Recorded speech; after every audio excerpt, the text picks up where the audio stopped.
Alamin ang latest weather update ngayon dito sa Sir Aris Official Weather News Today.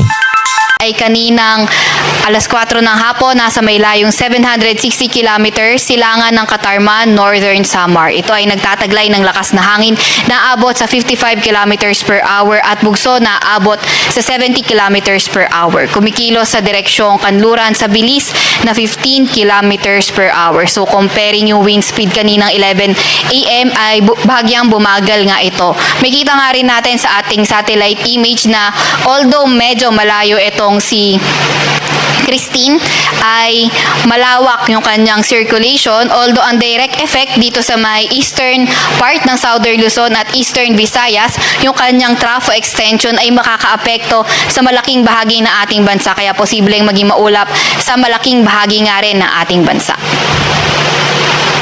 Ano nga ba inaasahan natin with regard sa track nitong si Christine? So, in the next 12 hours, posible itong ma-reach niya na yung tropical storm category. So, kapag naging tropical storm itong si Christine, posible tayong maglabas ng mga storm surge warning. By Wednesday naman, posible itong maging severe tropical storm at typhoon category by Thursday bago ito maglandfall around Northern Luzon area. So, bago ito maglandfall din ng ating bansa, posible nga itong bumagal, kaya mararamdaman natin yung mga malalakas na ulan at malalakas na hangin. Kaya mag-aantabay tayo sa mga ilalabas na update ng Pag-asa, pati na rin ng Regional Services Division para sa mga rainfall advisory, heavy rainfall warning o kaya thunderstorm advisory. Yun nga, kagaya na nabanggit natin kanina, posibleng maglandfall sa Northern Luzon area by Thursday evening or Friday morning. May kita nga rin natin nakapaloob sa area of uncertainty or cone of probability natin.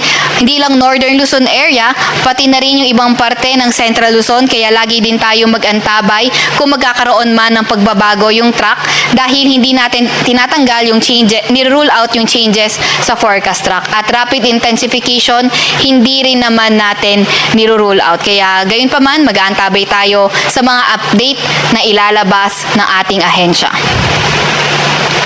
Meron din tayo nakataas na signal number 1. Sa kasalukuyan, ito yung pinakamataas sa tropical cyclone wind signal sa may southeastern portion ng Isabela, sa may Aurora, northern at eastern portion ng Quezon, kabilang na ang Polillo Island, sa may Camarines Norte, Camarines Sur, Catanduanes, Albay, Sorsogon, Masbate, kabilang na ang Ticao at Burias Islands.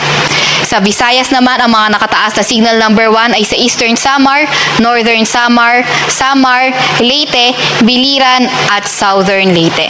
Sa Mindanao, nakataas ang signal number 1 sa may Dinagat Islands, Surigao del Norte, kabilang na nga ang Siargao at Bukas Grande Islands. Posible nga ang pinakamataas sa tropical cyclone wind signal para dito kay Christine ay ang signal number 4. So, kung mas lumakas man si Christine, hindi rin naman natin tinatanggal yung posibilidad na magtaas ng mas mataas na tropical cyclone wind signal.